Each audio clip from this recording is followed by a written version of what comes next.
Welcome to Beyond the Margins, the podcast, the place where we engage, educate, empower, and elevate. I'm your lead learner and host, Dr. Sohn A.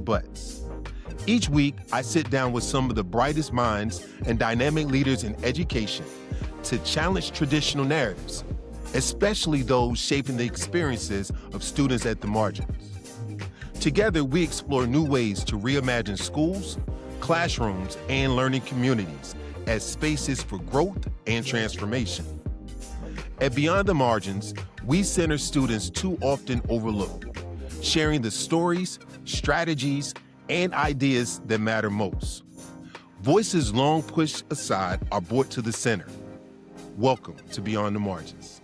Did you know that Black students who have at least one Black teacher by third grade are significantly more likely to graduate high school and consider college? A Johns Hopkins study found that having just one same-race teacher reduced dropout risk by up to 39% for low-income Black boys. Not because of different curriculum, but because of belief, expectations, and representation. Deficit thinking isn't just harmful, it's measurable. Joining us today is Dr. Keith Brooks, educator, scholar, thought leader, and lifelong advocate for culturally grounded education. With over 2 decades of experience across K-12 and higher ed, Dr. Brooks helps us examine how representation, expectations, and systems either restrict possibility or unlock promise. This is a conversation about education, but it's also about humanity. Help me welcome Dr. Keith Brooks to Beyond the Margins. Welcome to Beyond the Margins. Thanks for being here with us today, Dr. Brooks. I'm really glad to be here. Good to see you. Thank you. You as well. Before we jump in and start talking about the nature of deficit thinking in our educational system, first, give us a little bit of your origin story. I grew up in South Central Inglewood, North Long Beach areas out in California. I remember after 11th grade, I had an opportunity to go to Stanford University for a summer program. It was called the Junior Statesperson or the Junior Statesman of America program. And this is where I met kids from all around the world. I'm talking, New York to Miami to Seattle, but also Guam and Saipan and so many other places. And the kids were all cool, but they were all smart too. And I guess this was the first time in my life where I realized you can be both. You don't have to be either or. And that's something that really sparked a thought in me about taking my education seriously. And from there, I went into the quote unquote family business. My father is an educator. My brother is an educator. And I went into the field of education after that. And I've spent over 2 decades in schools in K-12, as well as in higher ed. And so I have had an opportunity to interact with a lot of young adults as well as adult learners. How did your upbringing influence your educational approach? Were there some things in your childhood and your past that you said, okay, these are some indicators from my past and how I go about my practice today? Well, imagery and affirmation go hand in hand. And when I think about growing up in LA, my elementary school teachers and principals were all Black. My middle school principals and teachers were all Black. My baseball coaches and my basketball coaches were all Black. My pastor, who happened to be my father, the mayor of Los Angeles, Tom Bradley at the time, was Black. So I had a lot of positive influences that looked like me. And so I saw myself in leadership and I started again to see myself as capable. And also when I got to college, I started to learn more about the African American journey as well. And that was also empowering to know that not only did I see greatness, in my upbringing, but then I also saw it in history as well. I think that's super important. In our community, we have to shine a light on our own history and those men and women and shakers and movers who moved us forward. And when we do that, we instantly start undoing deficit thinking. So let's get into the heart of this conversation. So when you hear this phrase deficit thinking, what comes to mind? What do you think of? What is it? When I think of deficit thinking, I think of negatives. I think of minuses. I think of drawbacks. I think of looking at the glass half empty. I think of loss. I think of less than. And so it's as simple as just the other day when my seventh grader came home and he talks about his social studies class and he likes his social studies class. I think our entire family loves history. We like going to museums and Hmm. learning about all types of history. And so he said he learned about Thomas Edison and a few other inventors. And then I asked him point blank, I said, did you hear about any inventors who are Black or other different cultural heritage groups? And he said, no. Mm, And so, I'm going to email the teacher, not to jump on the teacher, but to say, hey, remember at the beginning of the year when I said I had some additional materials and I mhm, hope that my son sees himself represented in the curriculum?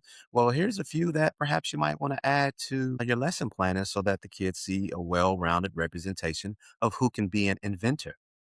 And so, in my mind, that's deficit thinking. I'll give you one more example mhm, of deficit thinking. My seventh grader, we got an email from one of his teachers who said, hey, your son has been on the computer playing games instead of, doing some of his work sometime. Now, mind you, we're in the middle of the school year, and this is the first time I've heard from this teacher. yeah, yeah, And so, the teacher doesn't know that I'm a lifelong educator, but I said, well, hey, thanks for letting us know. We'll definitely always back you up and support you. I said, at the same time, can you share a little bit about the type of relationship you have with our son? Do you have yeah, any strengths that you can point to? And so the teacher responded, I build a relationship with all of the mhm, kids. So so that told me right there, again, deficit thinking and that there isn't a good relationship there. yeah, And so this teacher is doing the bare minimum. We haven't heard from that teacher yet. It would have mm, been nice to circle back and say, hey, things have been going well.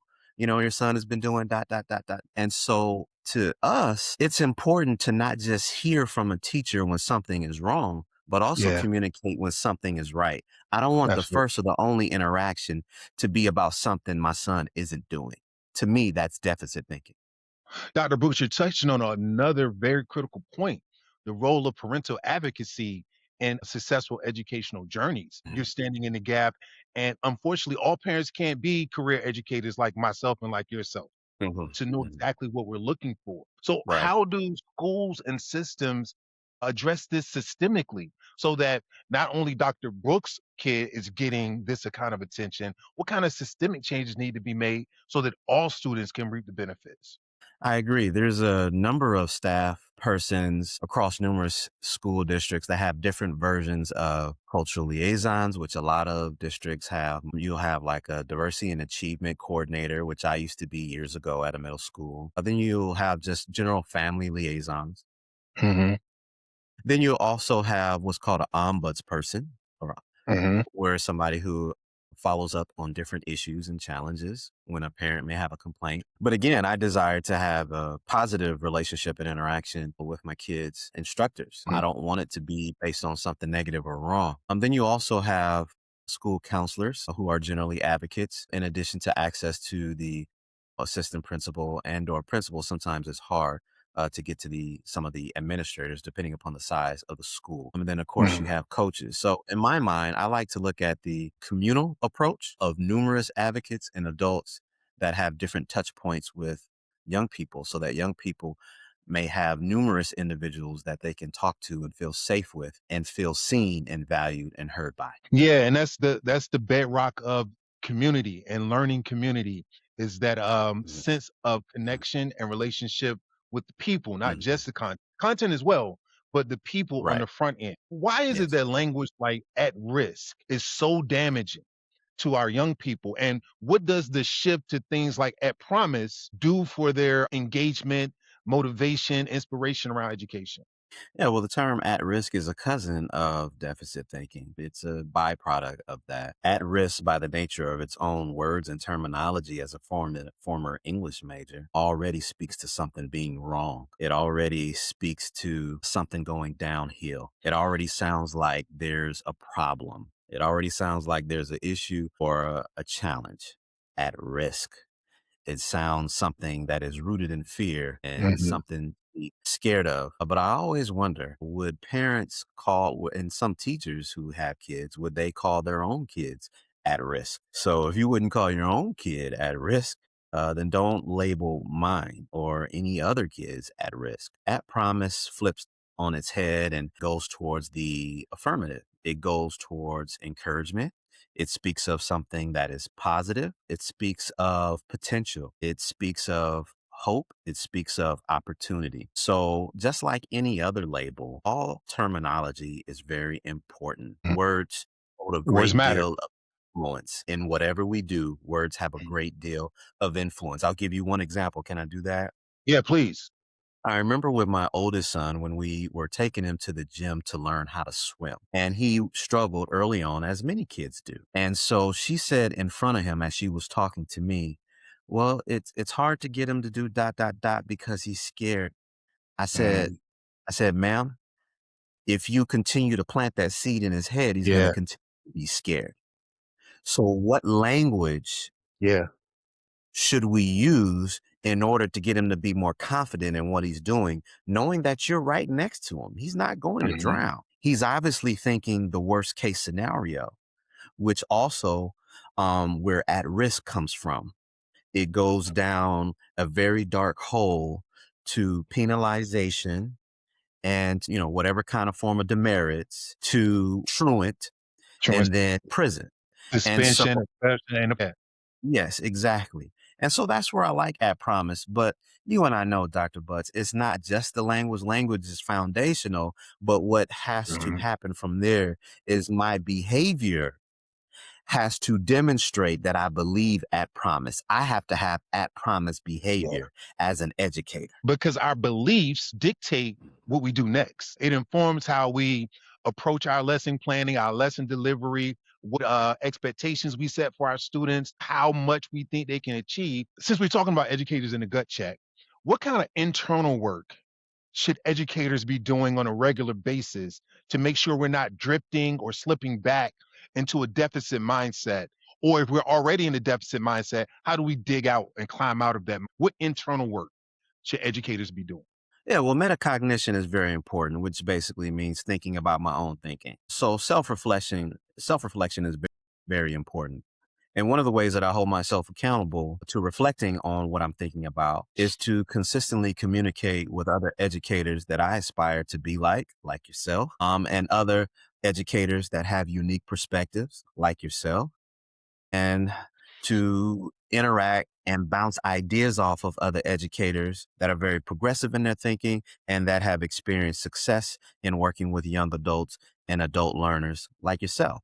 And so you know that I'm closing out a book right now.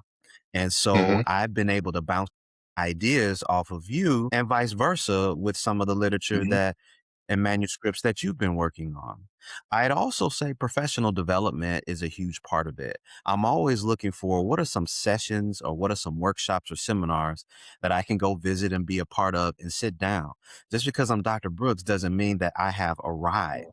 And so having a sense of arrival is very damaging. If I ever have a sense that I've arrived, then in actuality, I'm stuck. And yeah. so I always, in teaching young people, I think you and I grew up on a phrase from some of our elders that birds of a feather. Can you finish that statement? Birds of Flock a feather together. flock together. Yeah, Yes, I can show you who you are by me looking at a few of your friends. And so yeah, I'm always making sure that I keep smart people around me and folks that'll push my thinking so that I can continue to firm and submit what I do believe, but also continue to reflect on some areas that you might push back on. I'd also say the last two parts is reading, continuing to read some different books. I really like Dr. Christopher Emden. I believe he's based yeah. out of New New York. York. Yeah, the brother Sharp. Yeah. That's a sharp cat. I really like Dr. Hammond. I believe it's Zaretta Hammond, if I'm not mistaken. There are so many people out there continuing to do professional development.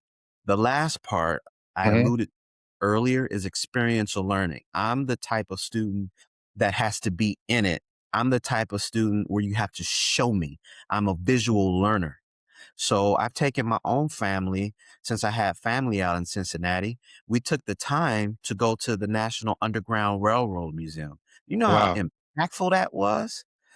And then also twice when I was a professor, I took a group of students on a civil rights tour down south, Memphis at the Lorraine Motel, all the Hmm. museums in Birmingham, Montgomery, and Selma, walked across the Edmund Pettus Bridge, Atlanta, and the AUC, the Atlanta University Center, and then, of course, Mississippi and Louisiana, and all of those states down south have so much rich history. And so the lynching museum. So there's so much that we can go and see. I haven't had a chance to go to the African American Museum in DC yet, but Yeah. that's on my list. Dr. Bruce, you're touching on one of the things I love to talk about the most, and that's the power of exposure. Yes. When we expose our kids in Mhm. early age to the world, not just the neighborhood, not just the block, not just the porch, Mm, and just not the mm, community, which is good right. too, because we need that cultural underpinning. We're not trying Yeah. to get away from that, but we Right. have to expose our young people earlier to Yes. the possibilities so that they can know what's available to them. And to your other point about leaning into each other, professional community. That's Mhm. one of the things that I think will be the most transformative maneuver is like minds getting together to solve the problems, not just talk about them, but come up with functional solutions. Beyond the Margins, the podcast, will return in a moment.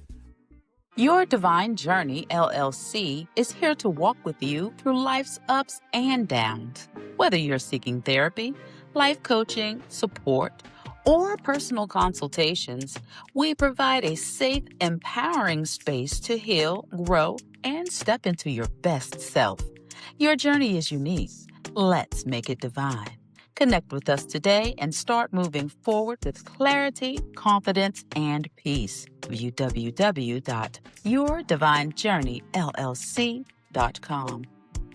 At the Travel Bureau, we are dedicated to creating bespoke luxury experiences for the discerning traveler, specializing in detail-rich journeys designed with heart and intention. We turn your dream getaway into a beautiful, curated reality. Wherever you're going, the Travel Bureau will get you there in style, comfort, and joy. If you're teaching urban, alternative, or non-traditional students and wondering why engagement feels harder than ever, the new book by Dr. Sohn A is for you. Unlocking student engagement isn't theory. It's real strategies for real classrooms, built on trust, relevance, and relationships. And educators across the country are already responding. Unlocking Student Engagement debuted at #1 in cultural pedagogies, philosophy and social aspects of education, educational professional development, and educational certification and development. Grab your copy today wherever you buy books, and let's change how engagement shows up in our classrooms.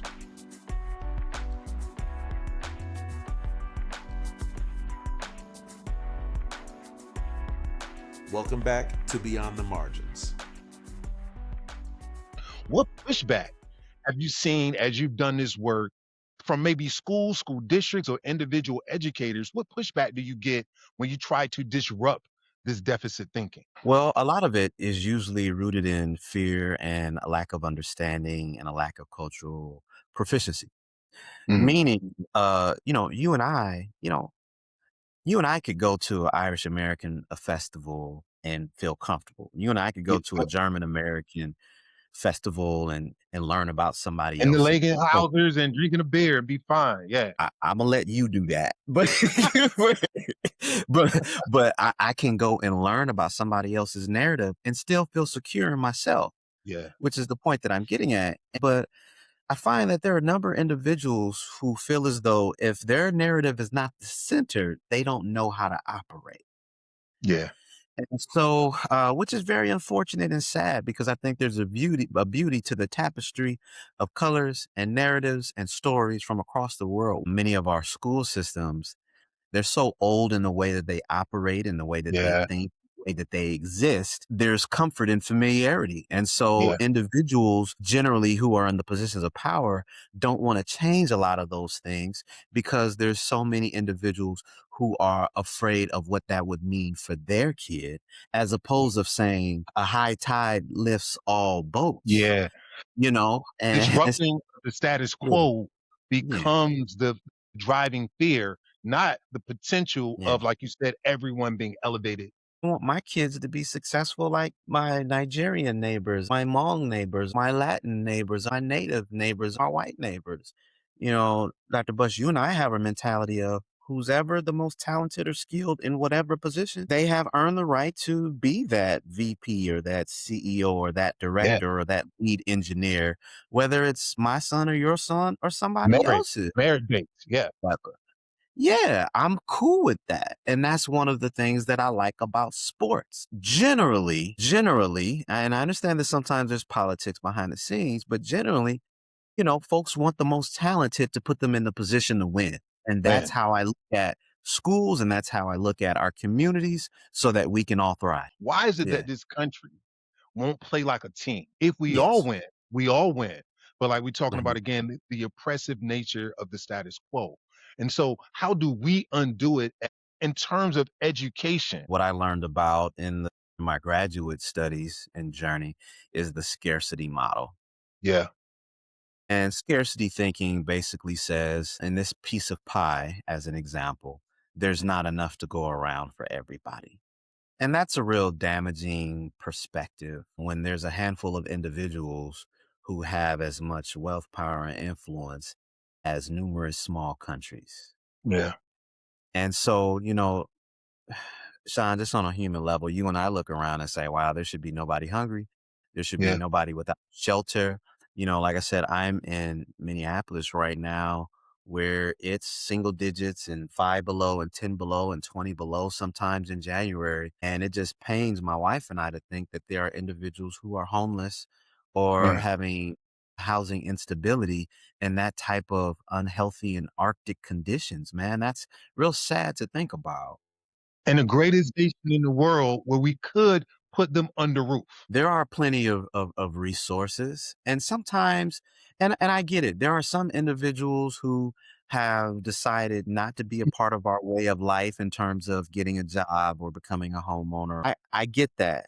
There's lots of challenges that are at play, but I still believe in doing the right thing. If I had enough resources to put people in shelter, I'd still do it just because it's the right thing to do, as well as feeding individuals. And I understand that sometimes there's mental health and there's other challenges that are at play, but the scarcity model is really, really a challenge. Yeah. That there's not that if you and I have something that there isn't enough to go around. So the scarcity model is pressed down into our educational landscape. Again, is this thought process, this prevailing thought process, just around priorities. Yeah. So in my mind, we do what we deem is important and what we value. Hmm. Many schools and organizations and cities find money and a tax base for stadiums Yeah. because that's important and it's a priority to them. And people are even believe into the mindset of, oh, this is going to create jobs. Yeah, it's going to create minimum wage seasonal part-time jobs. Or whatever the baseball home schedule looks like. Yeah. Yeah. It's not, these aren't livable wage jobs many, Yeah. many times, but people will still do it. So my point is, if it was a collective priority, then it would get done. I recall a local superintendent, asking for their support around a referendum to increase the tax base because there were classrooms that still had old school toilets and showers in it, or, they needed to increase technology. They Right. needed better lighting. They needed some more athletic spaces and weight rooms needed to be upgraded, just all Mhm. kinds of things. And so even the mentality in that low income white community was, hey, it was good enough for us. Why is it not good enough for them? Yeah. And Yeah. that's like, wow, So it crosses income, it crosses cultural heritage boundary, it crosses geography, just the mentality around this is not what I think is important in connection with the scarcity model. Yeah. As you're talking, I'm wondering who actually benefits. And I'm thinking maybe no one. Even those who are maintaining the status quo don't actually benefit. They're, as they say, cutting off their nose to spite their face. Who's the onus on, right? Oh. If you Hmm. want better education for Hmm. not just all kids, our kids and every kid too, but for Yeah. those marginalized, historically marginalized kids, black, brown, poor children, who's the onus on?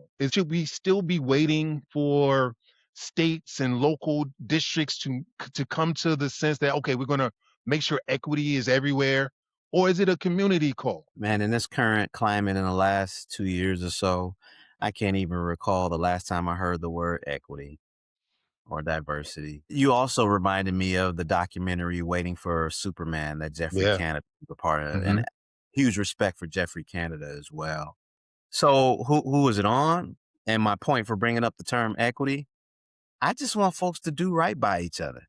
You know, if I didn't put a label on it, if I didn't even use that term, the focus should be on how do we advance?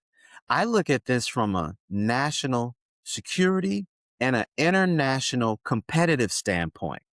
And I don't hear many people talking Yeah. that way. Meaning, how are we doing in reading and in math and in science and technology and engineering? What are the new advancements that we're coming up with? What are the new innovations? What are the advancements that we're being in the forefront on as a leader and not just athletics? And again, you and I Yeah, other entertainment. on We got entertainment. singers, Yeah. we got dancers, we got ballers. Yeah. Yeah, and you and I, we're former athletes. I love sports, but I put them in their proper place. If we aren't highly competitive, then how are we putting ourselves in a position to be strong when it comes to commerce and goods and services? What are we offering the world? Yeah. As opposed of getting weaker in this Instagram, TikTok, Snapchat generation. Then I'd say, how are we staying internationally competitive with the things that are happening? My last part is I have a friend, their son is in Japan in college. Yeah. And they were talking about just all the advancements, their transportation system, their housing system. I'm saying that to say, I think we have a lot to learn from the world. But a part of me feels as though there are numerous individuals that are invested in keeping things the way that they Yeah. currently are. And so, which is sad, that's a sad thought to think about because, we fill up the football stadiums and we fill up the basketball stadiums and the baseball stadiums and the soccer and the hockey. And we have lots of energy and resources for that. But how do we get, all of our kids to have exposure to top tier resources Yeah. so that we could have strong competition in that area? When I go into high schools, I like to see all of the scholarship awards as much as I like to see the athletic awards. Yeah. But when I only see athletic awards, that tells me what the community values. And so Absolutely. where I'm at is, what do we really value? And like you said, cutting off our nose to spite our face. Dr. Butts, I just think that we're harming ourselves as a country if we don't invest in Yeah. each of our communities, especially the quote unquote least of these in terms of resources. Yeah, you're touching on a lot of good points. Where we put our money tells us where we put our priorities. And I'm a Mhm. big Kansas City Chiefs fan. And I'm not going to say if Patrick Mahomes deserves $500 million or not. I'm not even going to touch it.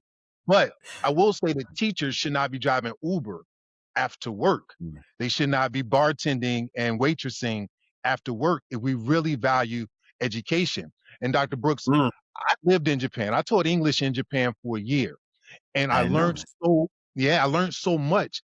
And Yeah. one thing about Americans is that we believe that we're sitting on the apex of history and society and culture. My Mm. experience says that's not true.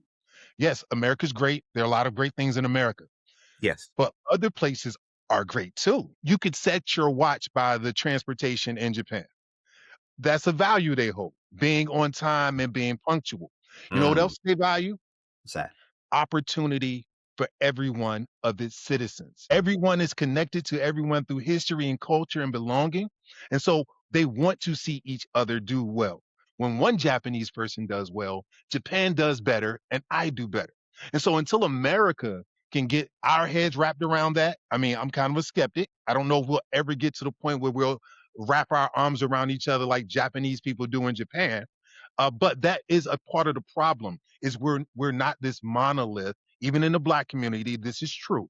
Mm. So these are a lot of good points, and there's so many threads to pull. Yeah, you touched on some really, really good aspects that made me reflect. I resonate with the statement, I'm you, you're me, and what I do directly or indirectly impacts my neighbor. But that's because I come from a communal Hmm. type of ground and upbringing. But the United States values individualism and Hmm. putting individuals up on a pedestal, but also quick to knock you down from that same pedestal.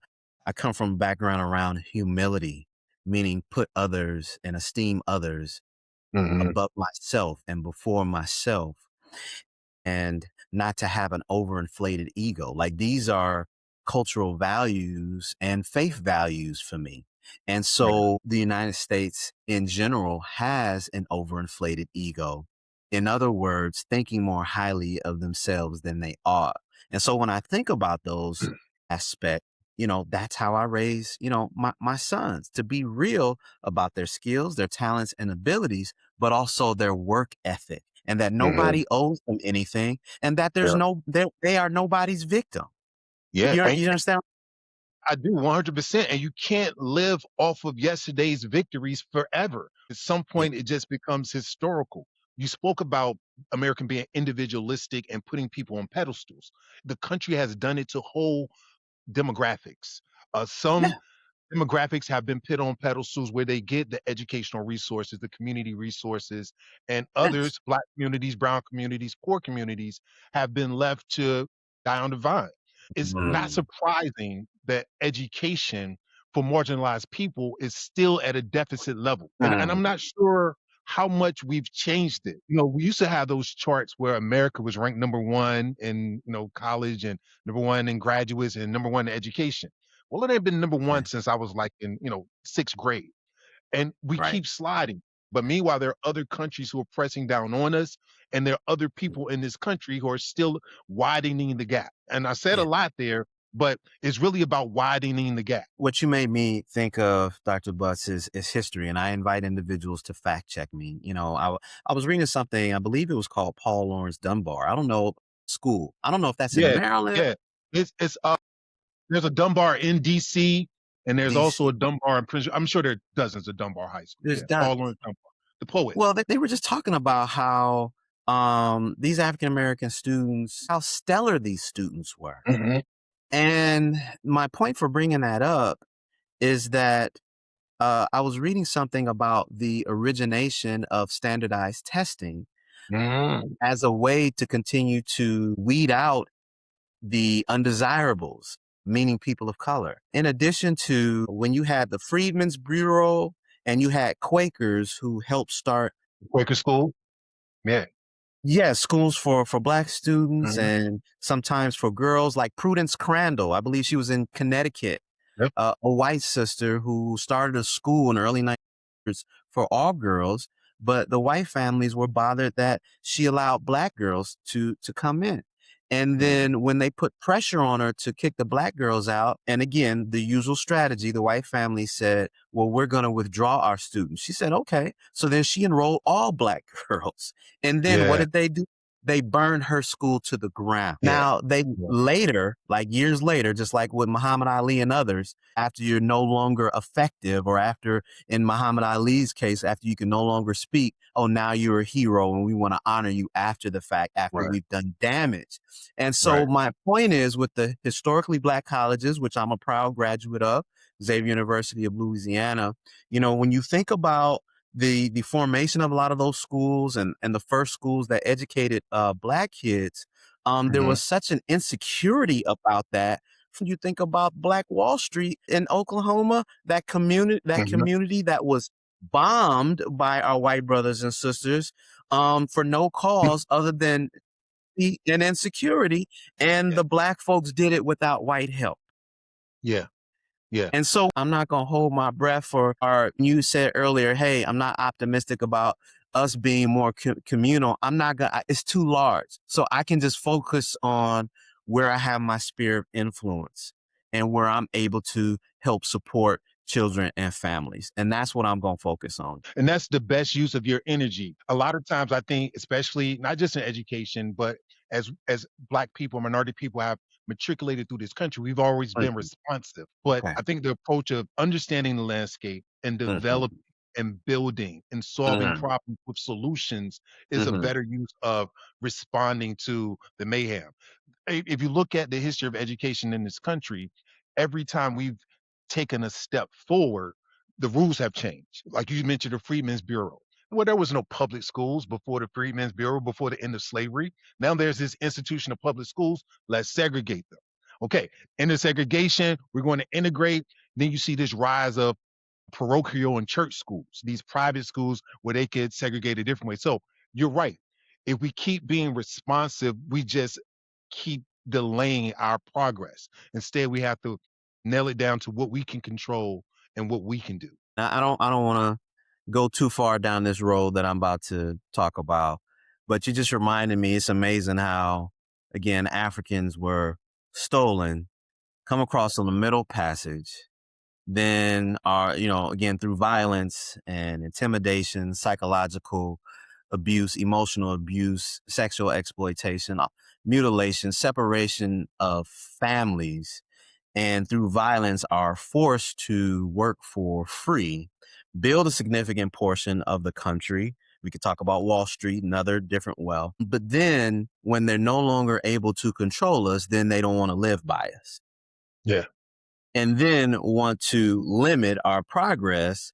And then I found out as I got older, there's lots of communities like here in St. Paul, Minnesota, the Rondo community, a thriving African-American community, their own doctors, their own attorneys, their own teachers, their own business leaders, own entrepreneurs, not bothering anybody.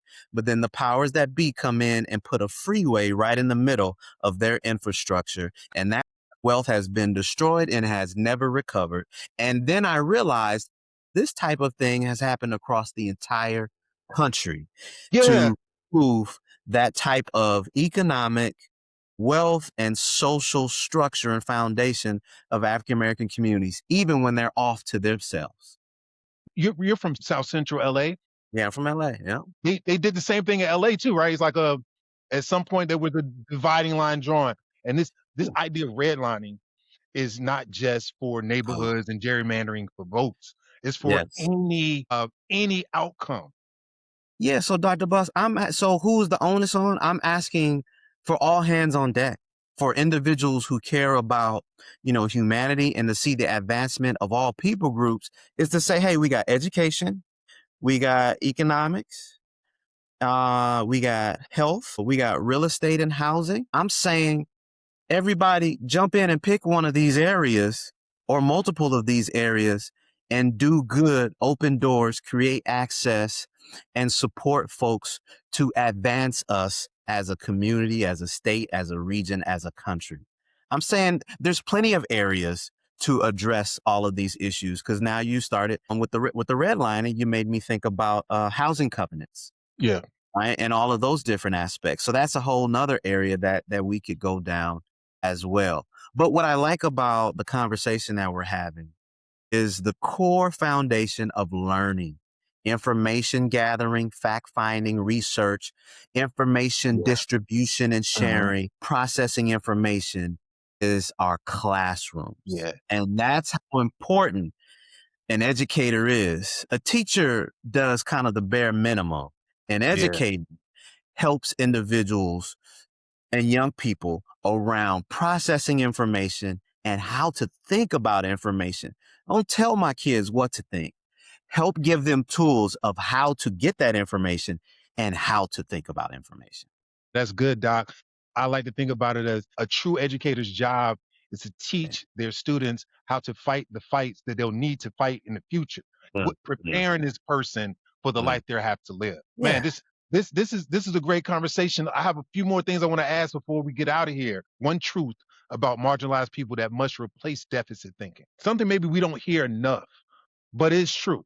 A week ago, there was an individual, and again, Minneapolis has been the center of the world for the past few weeks. Yeah. There was an individual who was going to come out here and, create some havoc.